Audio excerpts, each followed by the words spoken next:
या ठिकाणी सफण्याचा जो ग्रंथ आहे, सफण्याचा ग्रंथ, यामधून काही वचनं या ठिकाणी आपल्याला चिंतन मनन अध्ययनासाठी आपण निवडलेले आहेत.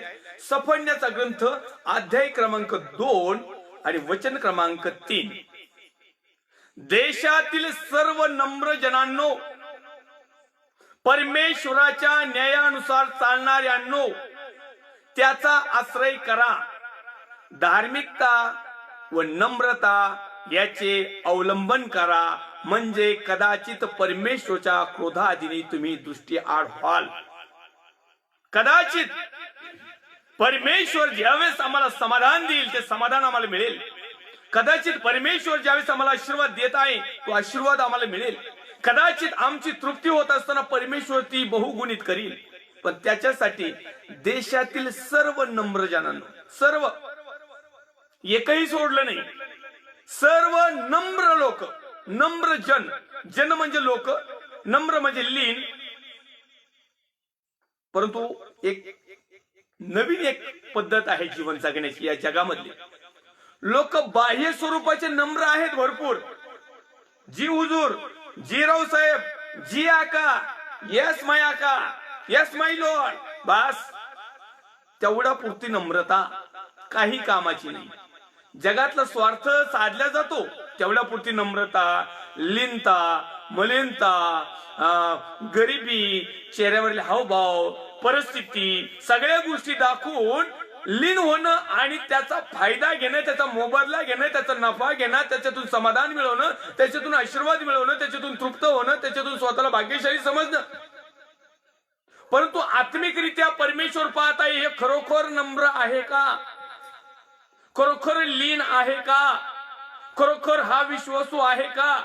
खरोखर हा त्या लोकांमधला आहे का ज्या लोकांसाठी देवाचा पुत्र प्रभू येशू ख्रिस्ताने नम्र झाला, राजाचा रंक झाला,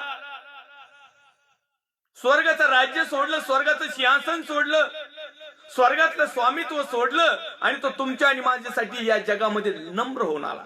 नम्र, आणि तो नम्र होऊन आला म्हणून त्याने सेवा केली. आम्ही पण सेवा करतो. आता मला जर विचारलं तुम्ही कोण आहेत, आता तुम्ही म्हणणार हे तुम्ही सेवक आहात, किंवा मी एखाद्याला विचारलं तुम्ही काय करता, ते म्हणते मी सेवक आहे. तर पवित्र शास्त्र सांगतंय जो सेवक आहे किंवा जो सेवा करतो त्याने सेवा करायची असती, सेवा करून घ्यायची नसती. जो सेवा करून घेतो ना तो नम्र नसतो, जो सेवा करतो तो नम्र असतो. आणि म्हणून देवाचा पुत्र प्रभू येशू ख्रिस्त नव्या करारामध्ये आम्हाला सांगत आहे की देवाचा पुत्र सेवा करून घ्यावयाच नाही तर सेवा करण्यासाठी आलेला आहे. आणि सेवा करण्यासाठी नम्र मनुष्य लागतो. पवित्र शास्त्रात शिक्षण देण्याचा तो नम्रपणा वेगळा, दुसऱ्याला एखादं क्लिअर शिक्षण देण्यासाठी वापरलेला तो भाग वेगळा, ताडण्यासारखे संदेश देणारा तो भाग वेगळा. तुम्ही म्हणणार तुम्ही कुठं नम्र येत राहो, तुमच्या बोलण्यात किती टाईटपणा आहे, तुमचं बोलणं तर फार धारदार आहे, तुमचं बोलणं फार काळीत चिरून आतमध्ये जातंय. अहो तुम्ही काय वक्तव्य करताय, तुम्ही काय प्रवचन देताय, तुम्ही काय ज्ञान पाचताय, तुम्ही काय सत्य लोकांना सांगताय, तुमच्यामध्ये नम्रता आहे का? येस, आमेन. माझ्यामध्ये ती देवाला लागणाऱ्या सर्व नम्रपणा आहे. आपल्यामध्ये आहे का? नम्र याचा अर्थ असा नाही काही ज्ञान गिळात खा. काही काही लोक नम्रपणे सगळं गिळीत येत, मग अशुद्ध असू, बेशुद्ध असू, कसंही असू, खरकटा असू, रोग जंतूनी असू, काही विचारच नाही करायचा. आता नम्रच बनायचं म्हणलं काय, खालीच मुंडकं घालायचं जसं पाहिजे तसं. कुणी काही शिकू, कुणी कसंही लुटू, कुणी आम्हाला काहीही सांगू, आम्ही म्हणतो नाही आम्ही देवाचे माणसं, आम्ही नम्र आहेत. हा नम्रपणा नाही, हा मूर्खपणा आहे, मूर्खपणा. आणि म्हणून देशातील सर्व नम्र जनांनो, परमेश्वरासमोर नम्र राहिला का मनुष्य लोकांसमोर पण नम्र होतो. आणि लोकांसमोर नम्रपणाचे पण प्रकार आहेत. या ठिकाणी लिहित आहे परमेश्वराच्या न्यायानुसार चालणाऱ्यांनो. आता एक झालं नम्रपणा, दुसरा परमेश्वराच्या न्यायानुसार. परमेश्वर जसा न्यायाने चालला तसं आम्ही चालतो का? जर चालत असलं तर तुम्हाला प्रार्थना करून समाधान मिळवण्याचा काही संबंध नाही. जर तुम्ही न्यायानुसार जर चालत आहात तर आशीर्वाद मागण्याचा काही संबंध नाही, कारण ऑलरेडी ह्या गोष्टी ह्याच लोकांना दिलेल्या आहेत की जे नम्र आणि जे देवाच्या न्यायानुसार चालतात, जे सत्यावर ठाम आहेत.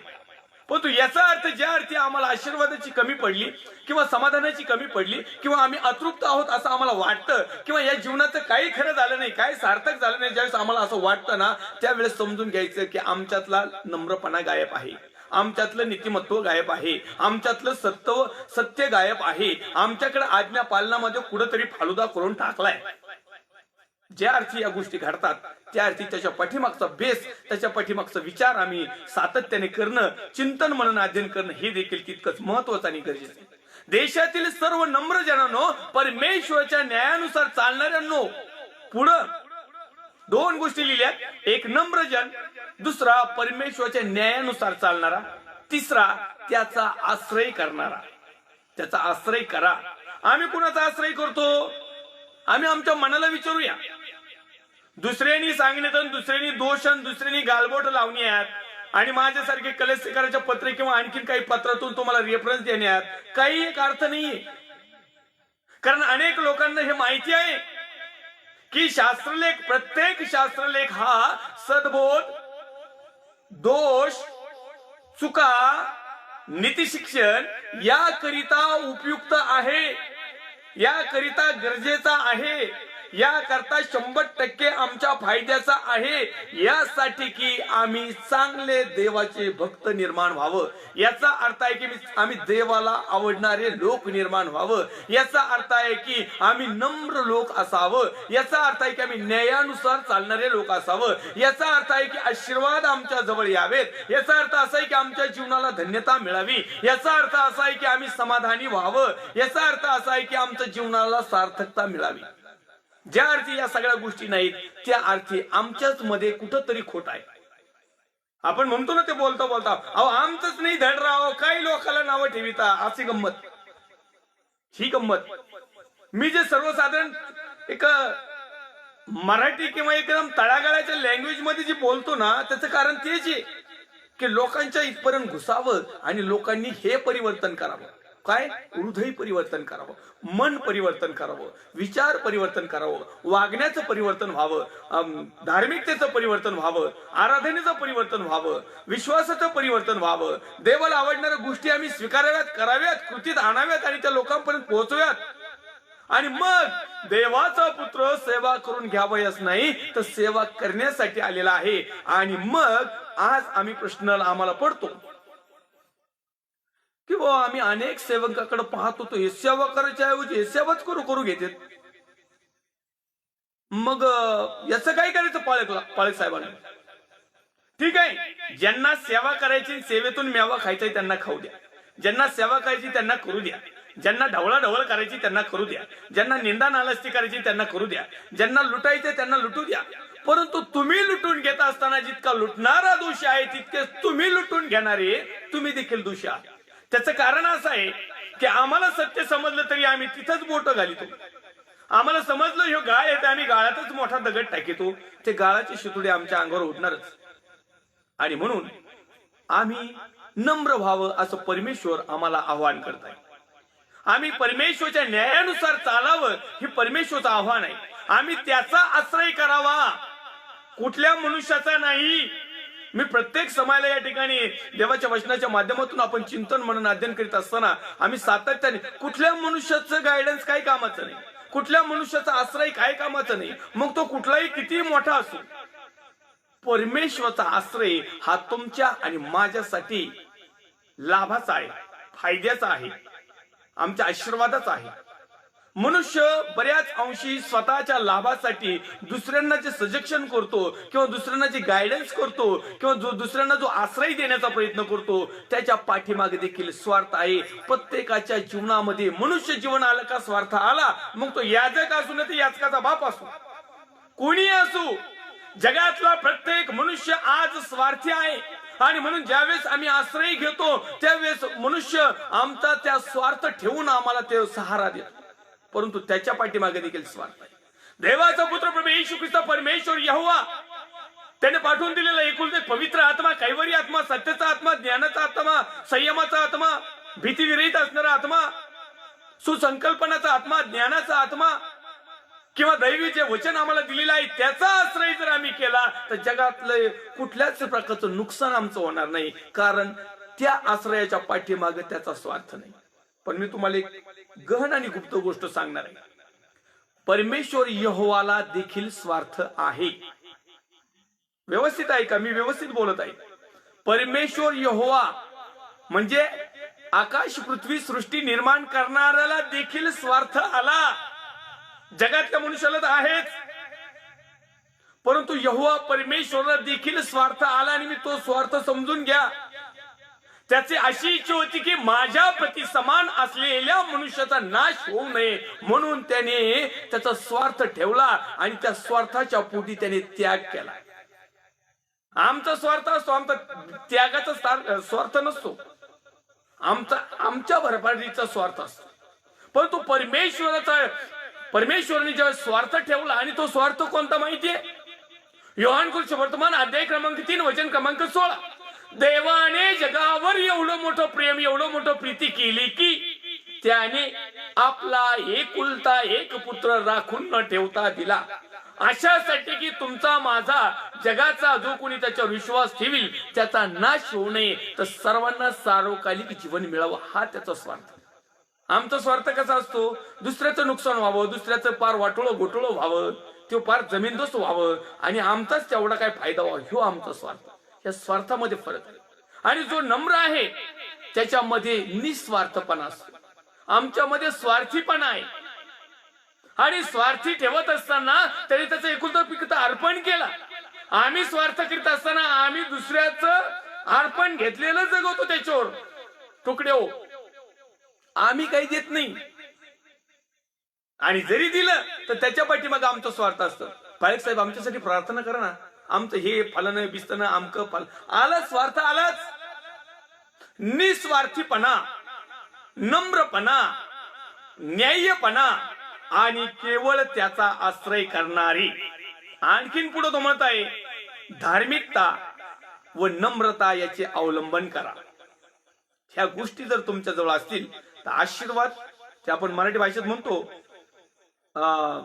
लक्ष्मी तुझ्या घरी पाणी भरील, म्हणजे भरपूर भरभराट होईल, असा त्याचा अर्थ आहे.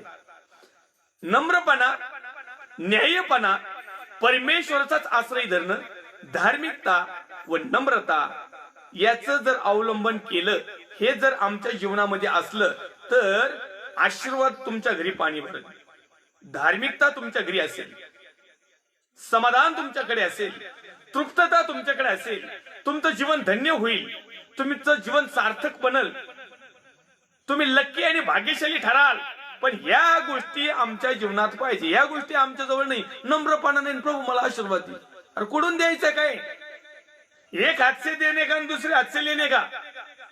दुकानात गेल्यानंतर सामान घेतलं का पैसे द्यावं लागत येत. आता देवाचा पुत्र प्रभू येशू ख्रिस्ताकडून आशीर्वाद मिळवण्यासाठी पैसे नाही द्यावं लागत, पण पैशाच्या बदल्यात दुसरं काही द्यावं लागतं. कारण आता कुठलीच गोष्ट अशी नाही फ्री मध्ये. झाला तो जमाना गेला फ्री मधला. आता लेन देन, आता टिट फॉर टॅट, आता जशाच तसं, आता जर आणि तर. जर तुझा देव परमेश्वर याची वाणी लक्षपूर्वक ऐकशील तर.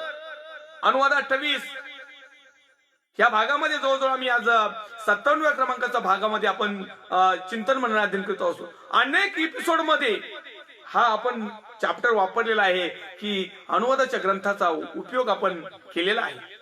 जर तुझा देव परमेश्वर याची वाणी ऐकशील तर. जर आणि तर म्हणजे देणे का आणि लेणे का. मग परमेश्वरापासून आशीर्वाद पाहिजे तर तुम्ही परमेश्वरला काय देणार? आणि जगातलं जीवन काही तुम्हाला आशीर्वाद मिळणार आहे का? अहो जगातलं तुम्ही काही करा, एखाद्याला डोक्यावर घेऊन आख्या गावातून मिरून काढा, तो आशीर्वाद काही कामाचा नाही. हो बाह्य दाखवाय, हे सरळ सरळ अंधभक्ताचे काम आहेत. याचा अर्थ असंही करू नका असंही मला म्हणायचं नाही, परंतु परमेश्वराला काय लागतं? आम्ही नम्र आहोत का? दुसरी गोष्ट, आम्ही न्यायाने चालतो का? तिसरी गोष्ट, आम्ही परमेश्वराचाच आश्रय धरला का पाळक साहेबांचा धरला, काही याचक साहेबांचा धरला का फादरचा धरला, किंवा आणखी एखाद्या मिनिस्ट्री संस्था काही XYZ असेल ती. आम्ही आश्रय कोणाचा केलाय? आम्हाला आश्रय देणारा कोण आहे? जसं पाऊस आल्यानंतर आमच्याकडे छत्री असते, ऊन आल्यानंतर ती छत्री असती. मग हिवाळ्यामध्ये आम्ही छत्री घेऊन बसतो का? म्हणजे जसं आमचं परिवर्तन होतं. उन्हाळ्यात उघडे वागणे हिंडत येत, कारण गरमत. पावसाळ्यात दोन्ही ऋतूतले कपडे घालतात. एक पाण्यापासून संरक्षण आणि एक थंडीपासून संरक्षण. थंडीच्या दिवसात उलन लोकरीचे कपडे घालतात उभी येण्यासाठी. जसं कल्चर प्रमाणे बनतो, मग अशाच प्रकारे धार्मिकतेमध्ये वाढताना आमचं काय? आमची 4 पिढीची 7 पिढीची 50 वर्षाची धार्मिकता असतीच आहे.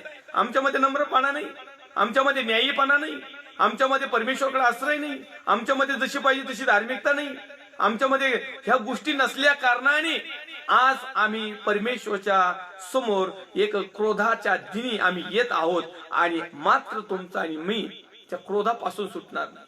परंतु या क्रोधापासून सुटण्यासाठी, किंबहुना या अतृप्तेमधून तृप्ततेकडे येण्यासाठी, असमाधानातून समाधानातेकडे येण्यासाठी, त्याचप्रमाणे शापामधून आशीर्वादात येण्यासाठी, बॅड लक मधून लक्की जीवनामध्ये येण्यासाठी तुम्हाला आणि मला परमेश्वरचं वचन सफळण्याचा ग्रंथ अध्याय क्रमांक 2 वचन क्रमांक 3 मध्ये सांगत आहे की कदाचित परमेश्वरच्या क्रोधादिनी तुम्ही दृष्टी आड व्हाल. आणि म्हणून माझ्या प्रिय भावांनो, बहिणींनो, आई आणि वडिलांनो, आम्हाला परमेश्वराचा शोध घेत असताना बऱ्याचशा गोष्टी जर आम्ही पाळायला सुरुवात केली तर आमचं जीवन आशीर्वादित, तर आम्ही भाग्यशाली, लकी, समाधानी.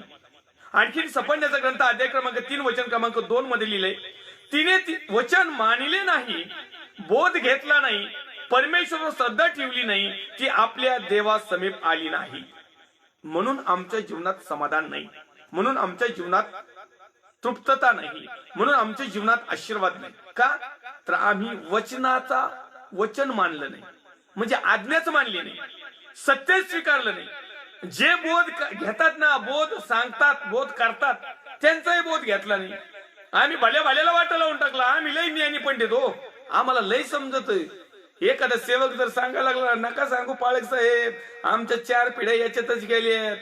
जर फादर साहेब आले तर आमच्या घराशिवाय दुसरीकडे जात नाही, बिशप साहेब आल्याशिवाय आमच्या घराशिवाय दुसरीकडे जात नाही. हे वर पोंगेपणा काही कामाचं नाही. हे इथं लिहिलंय. माझं म्हणणं नाही वैयक्तिक, ना माझा कुठल्या पाळकाचा आमची काही घसरण, ना कुठल्या बिशप साहेबाचं आमचं वैर, आणि ना आमचं कुणाचा पत्या नाही. आपल्याला काही घेणं देणं नाही. मला फक्त ख्रिस्त समजलाय आणि तो ख्रिस्त मी तुम्हाला सांगण्याचा प्रयत्न करत आहे.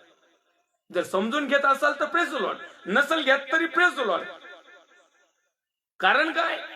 या ठिकाणी तो लिहित आहे, परमेश्वर यरूशलेमेचं पाप पण दाखवतोय. म्हणजे परमेश्वर तुमचं आणि माझं पाप पण दाखवतोय. आणि तिथंच लिहिलंय, परमेश्वर यरूशलेमाचा उद्धार पण करतोय, म्हणजे तुमचा आणि माझा उद्धार पण करतोय. म्हणजे आम्ही जर शापात असलो तर आम्हाला आशीर्वादामध्ये घेऊन येतोय. आम्ही असमाधानात असेल तर आम्हाला समाधान तो देतोय. आम्ही अतृप्त जीवन जगत असेल तर आम्हाला तृप्ततेकडे आणतोय. मग त्याच्यासाठी तुम्हाला आणि मला तो या ठिकाणी लिहित आहे की ती बंडखोर, भ्रष्ट, बलात्कारी नगरी, तिला धिक्कार असो.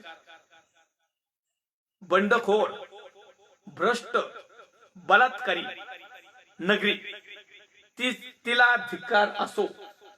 तिने वचन मानले नाही. म्हणजे हा पेशली काही यरूशलेमेबद्दलच बातचीत नाही करत. आता सफळण्याच्या ग्रंथामध्ये ऑलरेडी ऑन द स्पॉटला त्या टायमिंगला यरूशलेमेची तशी कंडिशन होती. आणि म्हणून सफळण्या जो परमेश्वरचा दास सेवक आहे, संदेष्ट आहे, त्याला परमेश्वरने ज्या काही गोष्टी सांगितल्या तो यरूशलेमेविषयी बातचीत करत आहे. पण तो आजच्या कंडिशनला तुम्ही आणि मी त्या यरूशलेमच्या जागेवर आहोत.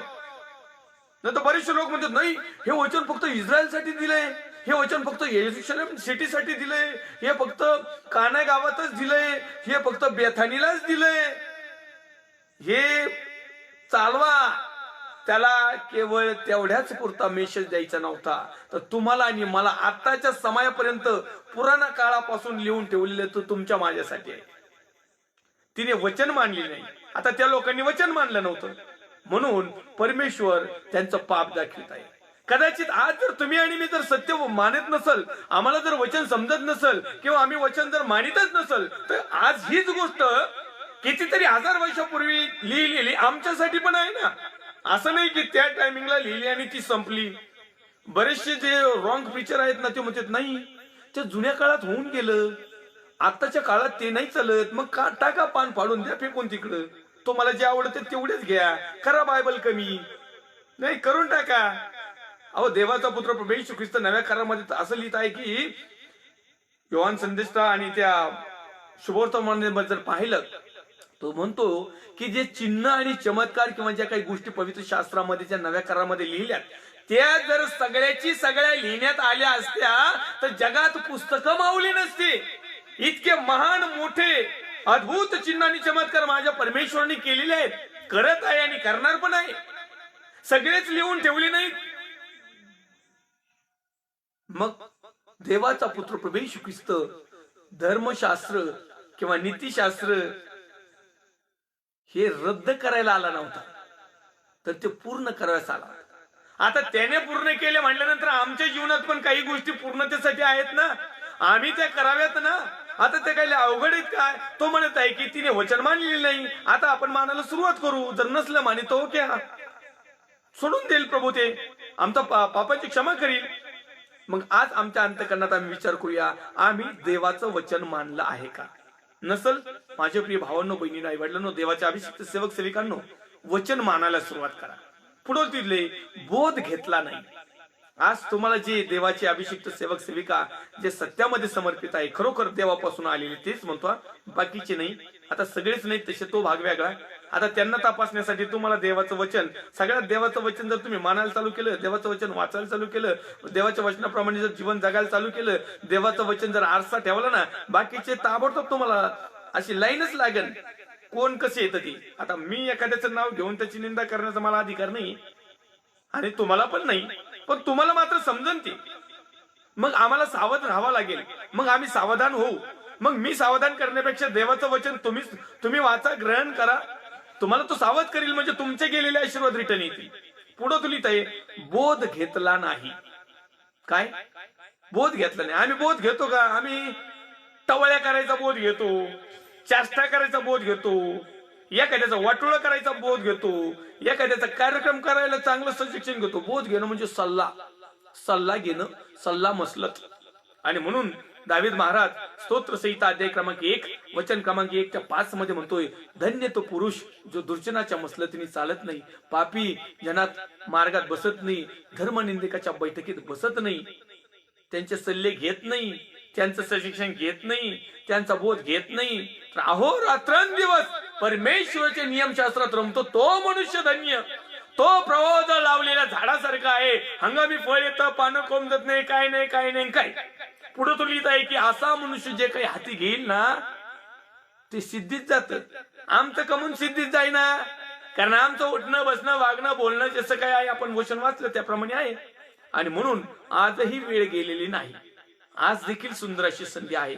तुम्ही आणि मी बदलणं खूप महत्वाचं आहे. तुमचं आणि माझं परिवर्तन होणं खूप महत्वाचं आहे. तुमचं आणि माझं बदल होणं खूप महत्वाचं आहे. तुम्ही आणि माझं नवीकरण होणं खूप महत्वाचं आहे. तुमचे आणि माझ्या समस्या, चिंता, काळजा, टेन्शन, ताण, दबाव, आर्थिक हानी जे काही झालेलं आहे, आज त्याला जबाबदार बऱ्याच अंश आम्ही स्वतः आहोत, कारण आम्ही देवाचं वचन मानलं नाही, आम्ही देवाकडून बोध घेतला नाही, आम्ही पवित्र आत्म्याचं गायडन्स घेतलं नाही, आम्ही जगातल्या गुरूंचं मार्गदर्शन घेतलं.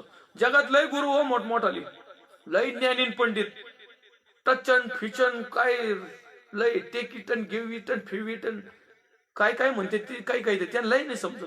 लय तो अशी आशांचं लय मानितो आपण पटापटा.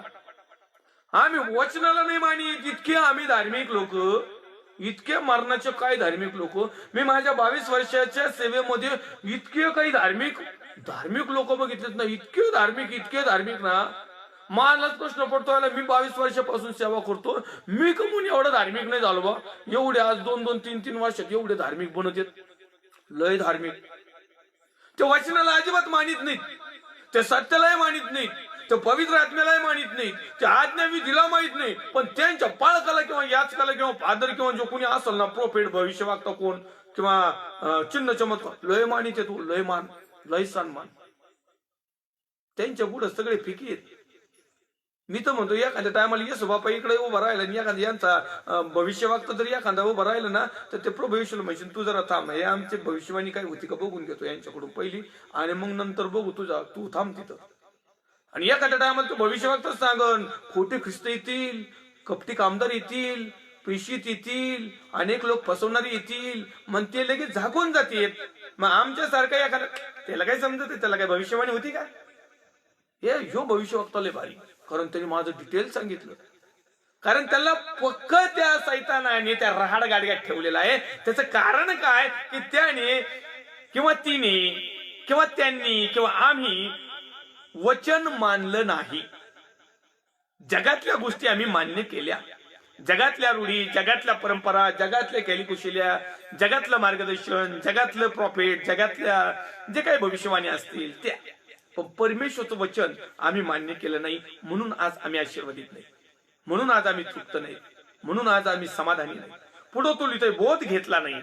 आम्ही परमेश्वरकडून बोध नाही घेतला, पवित्र आत्म्याकडून बोध घेतला नाही, आम्ही सत्याचा बोध घेतला नाही, आम्ही वचनापासून बोध घेतला नाही, आम्ही दुसऱ्याकडून बोध घेतला.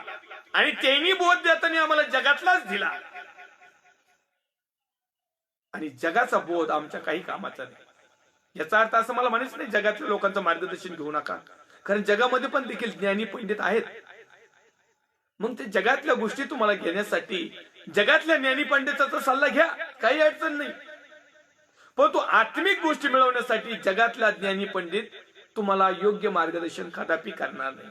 आतापर्यंत आम्हाला जे मार्गदर्शन झाले, आम्हाला जे मेसेज मिळाले, आम्हाला जी सुवार्ता सांगितण्यात आली, आम्हाला जे संदेश मिळाला, आम्ही जे प्रवचन ऐकले, आम्ही ज्या मिटिंगा पाहिल्या, त्या सगळ्या जगिक होत्या. नाम मात्र फक्त धार्मिकतेचं तिथं आवळा चिवळी, उठापडी, टच टूच, इकडं होईल तिकडं होईल, हे आम्हाला फक्त धार्मिकतेचं वरचं टोपण दाखवण्यात आलं. आणि त्याच्यात अनेक लोक फसले आणि स्वतःच्या जीवनाचा सत्यानाश करून घेतला.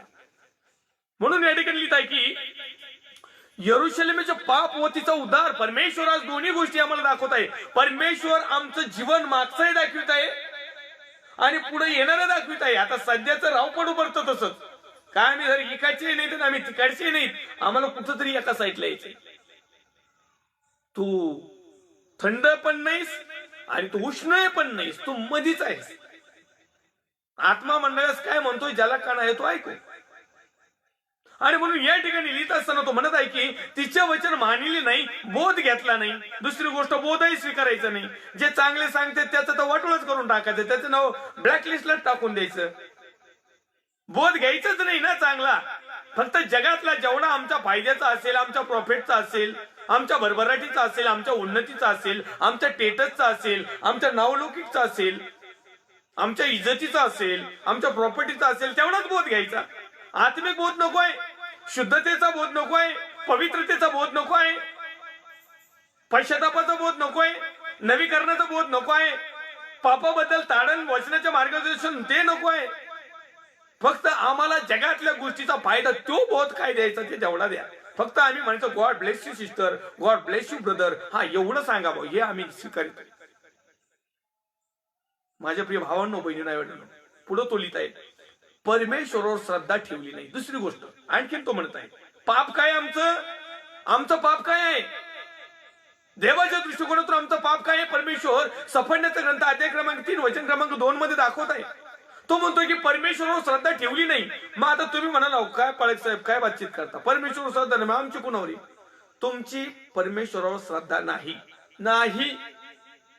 आता किरकोळ बोटावर ठेवणारे लोक आहेत त्यांची परमेश्वरावर श्रद्धा आहे, परंतु सगळ्यांचीच परमेश्वरावर श्रद्धा नाही. कारण परमेश्वरावर जर श्रद्धा असती तर ते श्रद्धा ठेवणारी लोक नम्र असतात. परमेश्वरावर जर श्रद्धा ठेवली असती तर परमेश्वराच्या श्रद्धा ठेवणारे लोक न्यायाने चालतात, न्यायीपणाने चालतात, नीतीने चालतात, सत्याने चालतात, खरेपणात चालतात, आज्ञाविधी नियम पाळण्यामध्ये चालतात. ते त्याचाच आश्रय करतात, त्यांच्यात धार्मिकता दिसती, त्यांच्यात नम्रपणा असतो. आणि ह्या गोष्टी आमच्यात नाही. याचा अर्थ आम्ही परमेश्वर श्रद्धा ठेवली नाही. मग आम्ही ठेवली कुणावर? आम्ही ठेवली जगावर, आम्ही ठेवली जगाच्या अधिपतीवर, आम्ही ठेवली निर्माणकर्त्याच्या ऐवजी निर्मितीवर. आणि मी त्या निर्मितीवर आम्ही श्रद्धा ठेवल्या कारणाने निर्मितीमधून आम्ही आशीर्वाद शोधतो, निर्मितीमधून आम्ही समाधान शोधतो, निर्मितीमधून आम्ही आमच्या जीवनाचं सार्थकता कशी येईल असा विचार करतो, निर्मितीमध्ये आम्ही धन्य कसं बनल याकडे आम्ही लक्ष देतो. म्हणजे याचा अर्थ आम्ही परमेश्वरावर श्रद्धा ठेवली नाही. कारण परमेश्वर श्रद्धा ठेवल्यावर आम्ही परमेश्वरला काय मागणार? प्रभू तुझ्या स्वर्गाच्या राज्यामधली शांती तू आम्हाला दे. प्रभू स्वर्गाच्या राज्यात जसं पवित्र देवदूत आहे आम्हाला पवित्र बनव. प्रभू स्वर्गाच्या राज्यात जसं न्यायीपणानं चालतं तसं न्यायीपणानं चालू दे. प्रभू स्वर्गाच्या राज्यात जसं सत्य आहे आम्हाला सत्य चालू दे. त्या गोष्टी आमच्या जीवनात घडू दे. ह्या गोष्टी आमच्याकडे नसतात ना. जगातल्या गोष्टीचं समाधान शोधत असताना जगातल्या गोष्टीचं समाधान कदाचित मनुष्याला मिळेल, तृप्तता होईल, आशीर्वादही मिळेल, भरभराट होईल, सुखी पण होईल आणि थोडा वेळ तृप्त पण राहील. पण अधोलोकात गेल्यावर मात्र नरकाच्या राज्यात जर गेलो तर. आणि म्हणून या ठिकाणी परमेश्वर तुमचं आणि माझं पाप जर दाखवत आहे तर आम्हाला उद्धाराचं अभिवचन देखील देत आहे. उद्धार म्हणजे काय? आमचं जीवन तृप्त असणं हाच उद्धार.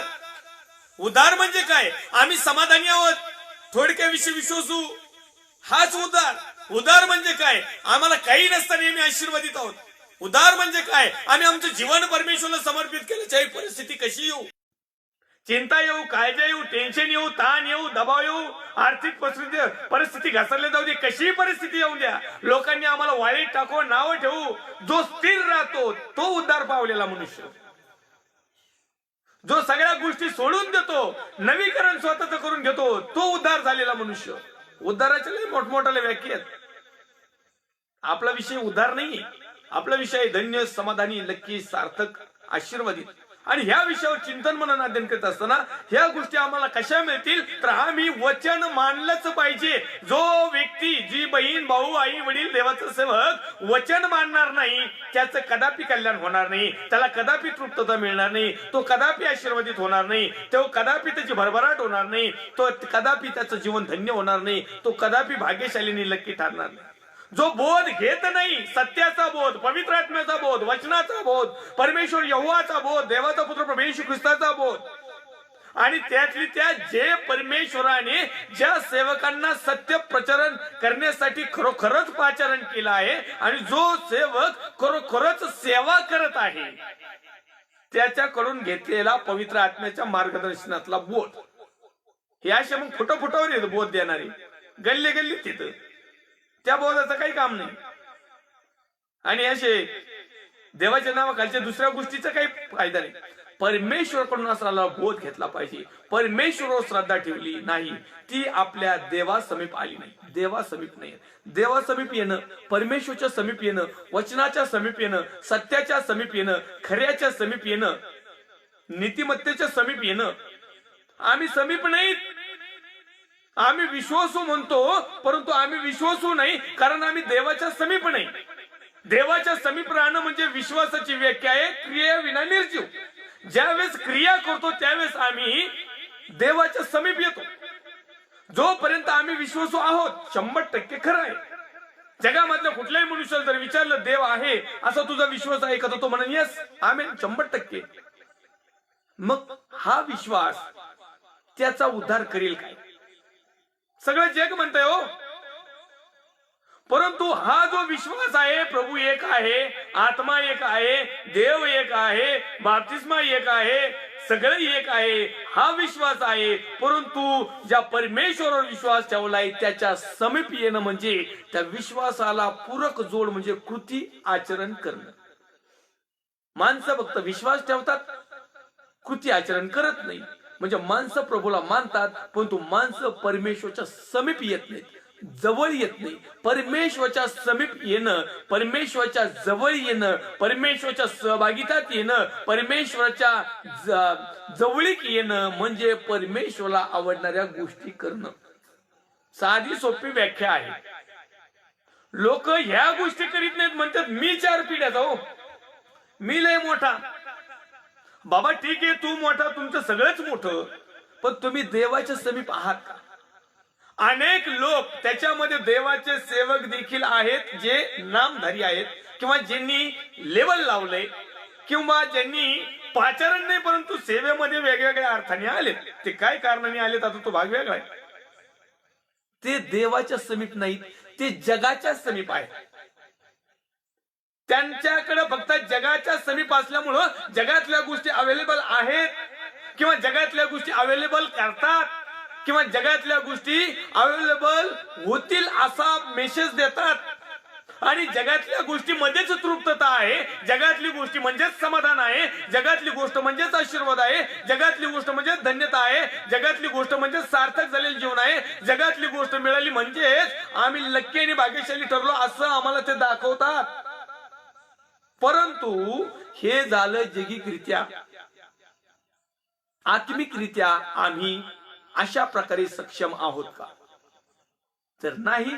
तर आज देखील संधी आहे खऱ्या परमेश्वराकडे येण्याची, परमेश्वरच्या समीप येण्याची, परमेश्वरच्या जवळ येण्याची, परमेश्वर आणि आम्ही एक देह, एक जीव, एक विचार होण्याची. आणि म्हणून माझे प्रिय भावांनो, बहिणींनो, ह्या देवाचं वचन आम्ही मानित नाही म्हणून आमच्याकडे आशीर्वाद नाही. देवाकडून येणारा, सत्याकडून येणारा वचनाचा बोध किंवा पवित्र आत्म्याचं मार्गदर्शन आम्ही स्वीकारित नाही, हा दुसरा आमचा तोटा. तिसरा, परमेश्वरावर श्रद्धा ठेवली नाही, आम्ही जगात श्रद्धा ठेवली, हा तिसऱ्या नंबरचा आमचं पाप. त्याच्यानंतर आम्ही देवाच्या समीप आलो नाही, आम्ही जगाच्या समीप गेलो, सैतानाच्या समीप गेलो, निर्मितीच्या समीप गेलो, पण तो निर्मात्या जवळ आलो नाही.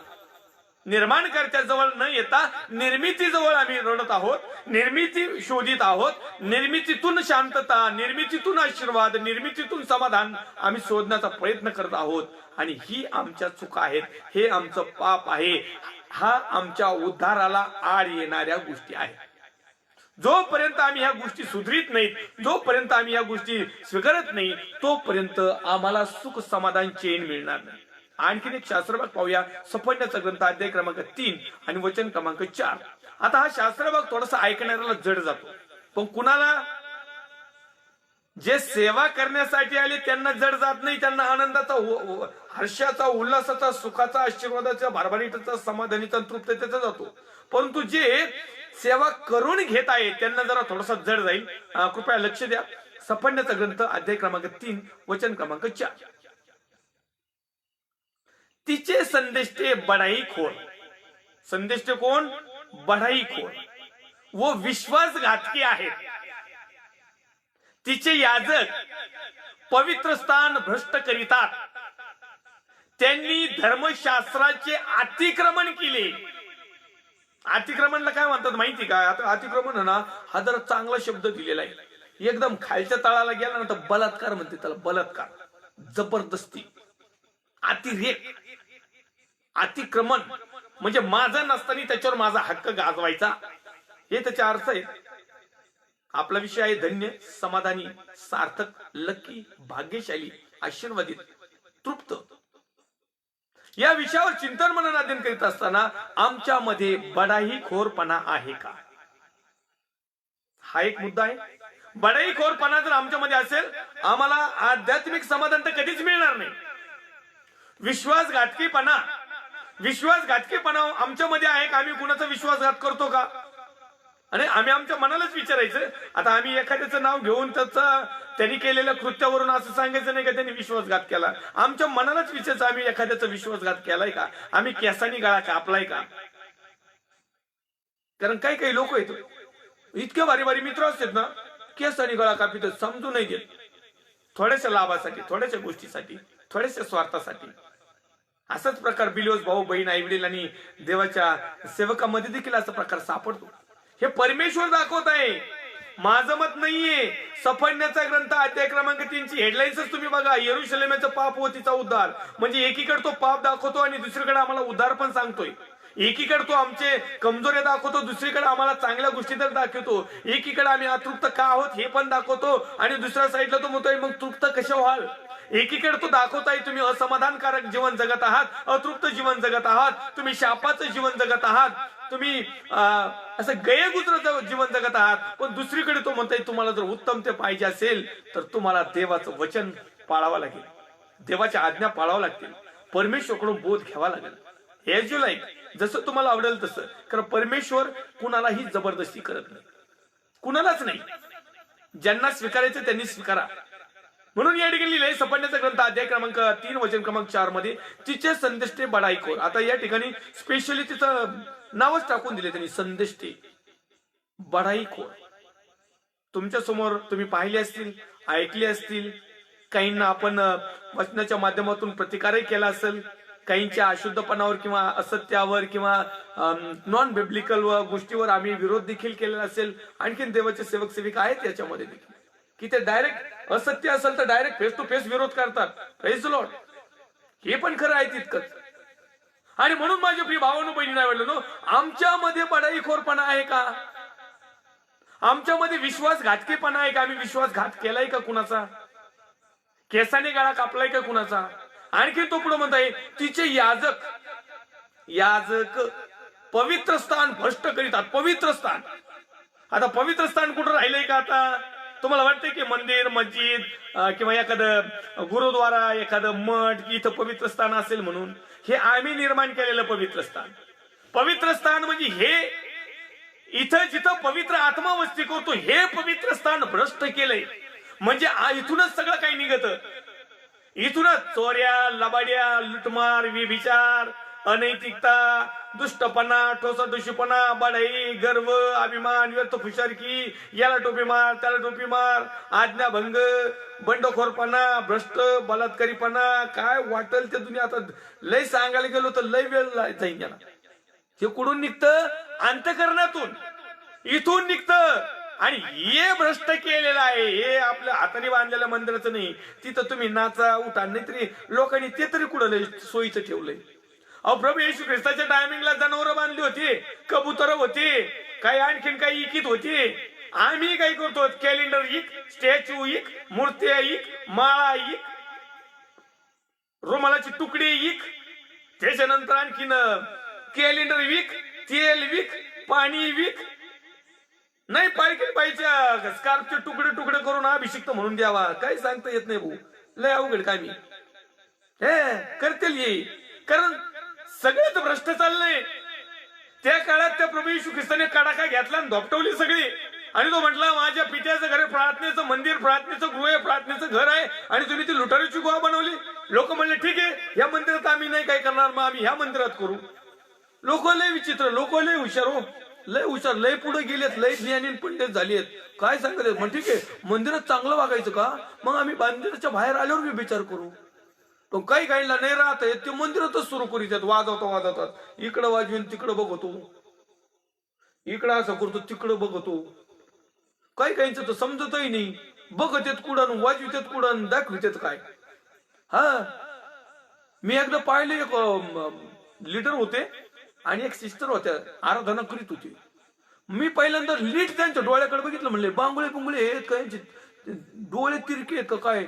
बघत येत इकडं पण नजर इकडं चालली होती. भ्रष्ट केलं भ्रष्ट. किती खेदाची शर्मेची लाजीची गोष्ट आहे.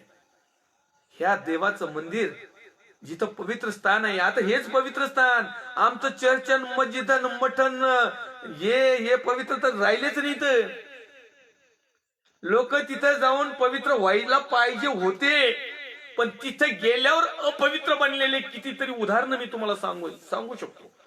आजही तेच चालू आहे. नंगा नाच चालू आहे. पवित्र पुलपीठवर वेगळ्या वेगळ्याच घटना चालू आहेत.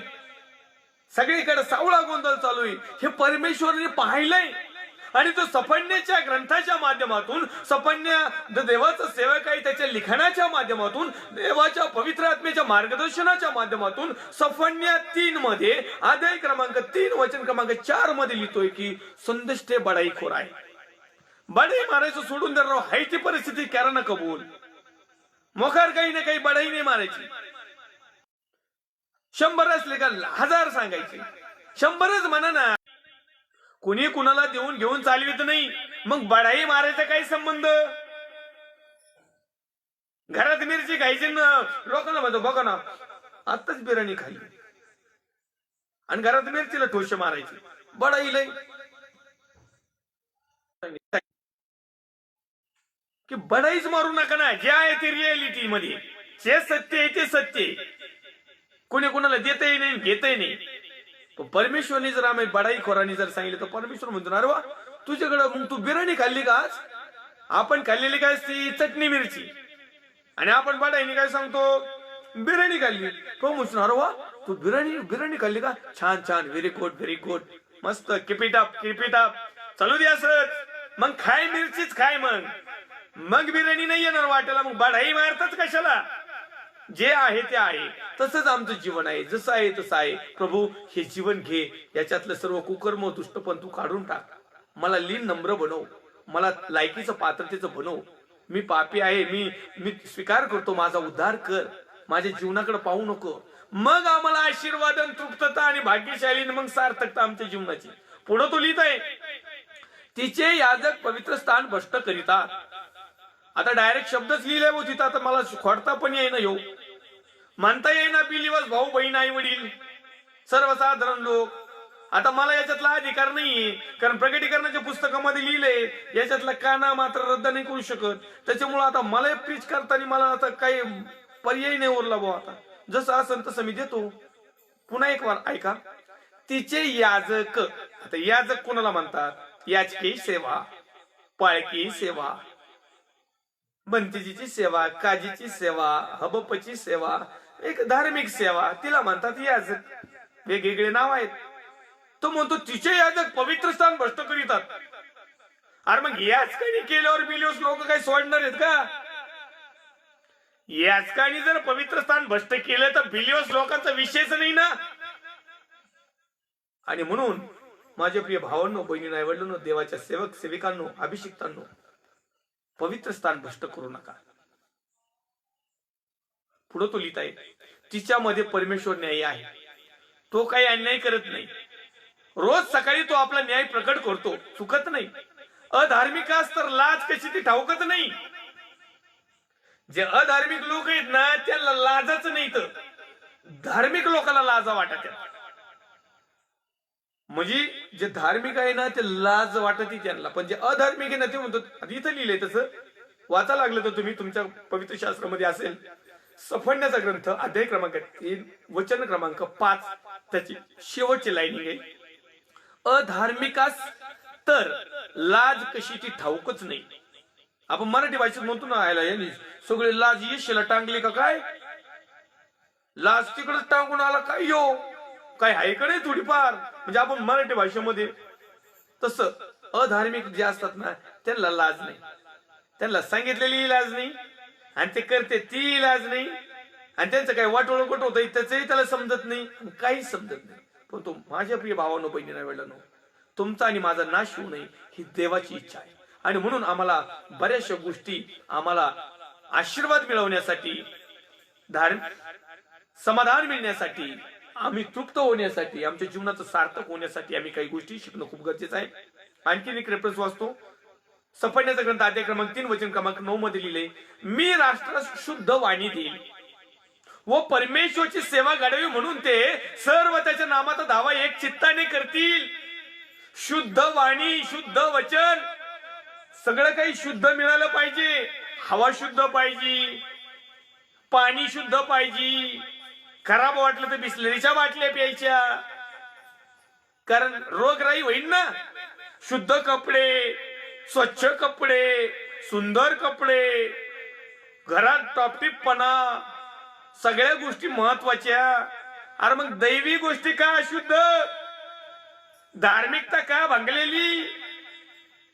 विश्वास का क्रियेविना निर्जीव?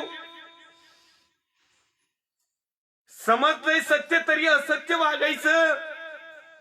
कसं समाधान मिळेल? कशी तृप्तता मिळेल? कसा आशीर्वाद मिळेल? माझ्या प्रिय भावांनो, बहिणींनो, आईवडिलांनो, जीवन एकदाच आहे. यानंतर सार्वकालिक वतन चालू होईल. मग 2 ठिकाणी मनुष्य विभागल्या जाईल.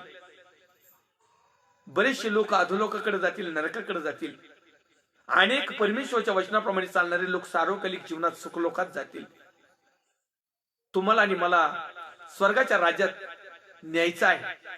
तो परमेश्वरचा पुत्र प्रभू येशू ख्रिस्त आहे. तो आम्हाला घेऊन जाणार आहे. तो आमचा न्याय करणार आहे. त्याने त्याला न्यायाचा अधिकार दिलेला आहे, कारण त्यांनी खरी सेवा केली, कारण त्यांनी खरं समर्पण केलं. त्याने आमचा उद्धार केला, त्याने आमच्या पापांची क्षमा केली, त्याने स्वर्गीय राजासन सोडून दिलं, त्याने मोहपाश टाकून दिला, त्यांनी श्रीमंती झुगारून दिली. राजांचा रंक झाला, पाप्या क्षमा मिळाली. आम्ही रंकाचं राज बनण्याचा प्रयत्न करतो, आहे का नाही? आम्ही काय करतो? तो राजाचा रंक झाला आणि आम्ही रंकाचा राजा कसं बनन याच्याकडे आमचं ध्येय. आणि आम्ही सेवक, आम्ही विश्वासणारी, आम्ही बिलिव्हर्स. नामधारीपणा करूच नका. म्हणून माझ्या प्रिय भावांनो बहिणींनो, या ठिकाणी आपला वेळ संपत आलेला आहे. या वचनाच्या माध्यमातून पुढच्या काही लाईव्ह सेशनला आपण काही गोष्टी शिकणार आहोत. तर या ठिकाणी तो लिहित आहे, मी राष्ट्रास शुद्ध वाणी देईल. शुद्ध वाणी देईन, त्यांनी ती देऊन टाकलेली ही शुद्ध वाणी. याच्या पलीकडे शुद्ध वाणी काहीच नाही. याच्या पलीकडे जर काही असलं तर सगळं अशुद्ध. पण हे जे आहे आणि याच्यातलं पण आमच्यापर्यंत पोहोचताना जे पवित्र आत्म्याच्या मार्गदर्शनामधून आहे ती शुद्ध वाणी, ताडण, सत्य याच्या माध्यमातून येणारी जी आहे आज्ञा पालन ही शुद्ध वाणी. पुढे तो लिहित आहे, परमेश्वराची सेवा घडावी म्हणून ते सर्व त्याच्या नामाचा धावा एक चित्ताने करतील. आम्हाला परमेश्वराच्या नावाचा धावा एक चित्ताने करायला पाहिजे. पुढचं आणखीन एक वचन वाचतो 12व्या क्रमांकाचं, मी तुझमध्ये नम्र व गरीब लोक राहू दे. कोण? नम्र आणि गरीब. ते परमेश्वराच्या नामावर श्रद्धा ठेवतील.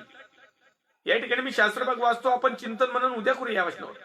इस्रायलाचे अवशिष्ट जन काही अनिष्ट करणार नाहीत, लबाडी करणार नाहीत, त्यांच्या मुखात कपटी जीवा आढळायची नाहीत. ते चरतील व विश्रांती मिळवतील, कोणी त्यास भेडकवणार नाही.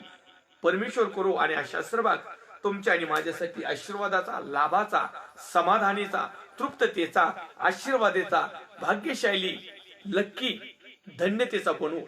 आणि हा आमच्यामध्ये बनण्यासाठी परमेश्वरच्या वचनावर आम्ही चिंतन मनन अध्ययन केलेला असताना ते आमच्या जीवनात घेऊ, परमेश्वराला समर्पित हो, पापाचा स्वीकार करूया, पश्चाताप करूया, पाप सोडून देऊया, देवाच्या वचनाप्रमाणे आचरण करण्यास शिकूया.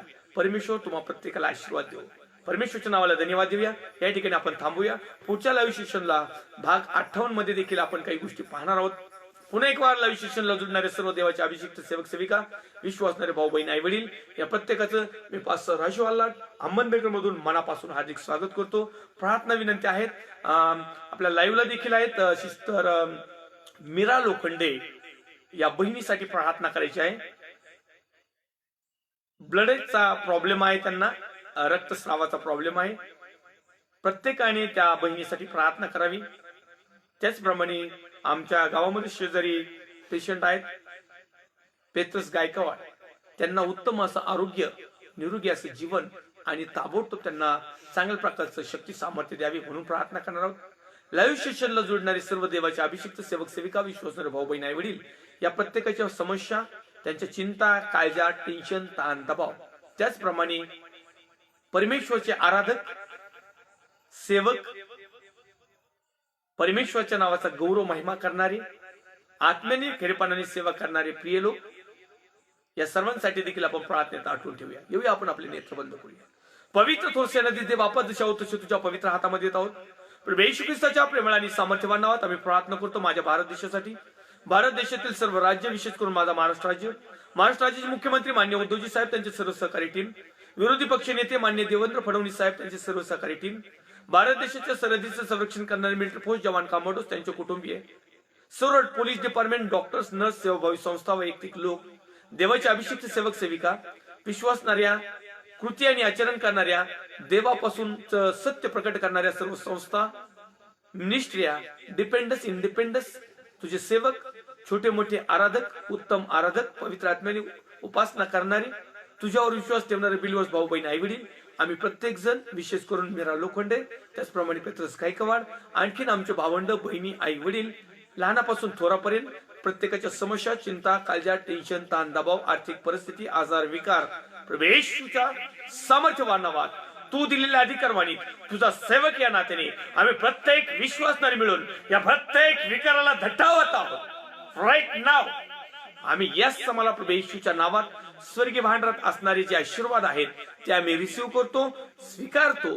प्रत्येकाला आरोग्य दे, ज्ञान दे आणि प्रिय प्रभू येशू प्रत्येक बंधनाचा जोखडातून त्यांना बाजूला काढ, सत्य त्यांना समजू दे आणि ज्या बंधनात आहेत त्या बंधनापासून मुक्त होऊन निरागसपणे, नम्रपणे, आत्म्याने आणि खरेपणाने आम्ही तुझी सेवा करावी आणि दिलेल्या जीवनामध्ये आम्ही समाधान, तृप्त, आशीर्वादित मिळावं, यासाठी प्रभू येशू विशेष मार्गदर्शन, ज्ञान, बुद्धी, चातुर्य, तुझा अभिषेक तू आम्हाला दे. प्रार्थना ऐकली, उत्तर दिलं, तुझे आभार मानतो. उपकार स्तुतीसह, आभार प्रदर्शनासह, ज्या बहिणीसाठी, भावंडासाठी, ज्या लेकरांसाठी मी प्रार्थना केली, ज्यांनी आमची ती प्रार्थना ऐकली, उत्तर दिलं, तात्काळ त्यांच्या जीवनात अद्भुत कार्य केलं, त्याबद्दल प्रभू येशू तुझे आभार मानत, जो उद्धारक, जो होता, जो आहे, जो येणार आहे, त्या पवित्र प्रभू येशू ख्रिस्ताच्या प्रेमळ आणि सामर्थ्यवान नावात छोटीशी प्रार्थना विनंती मागतो, स्वर्गीय पिता त्वयी. आमेन. प्रभू येशू रक्त की जय. प्रभू येशू रक्त की जय. प्रभू येशू रक्ताचा जयकार असो. Amen. Amen. Amen. Praise the lord. Thank you. God bless you.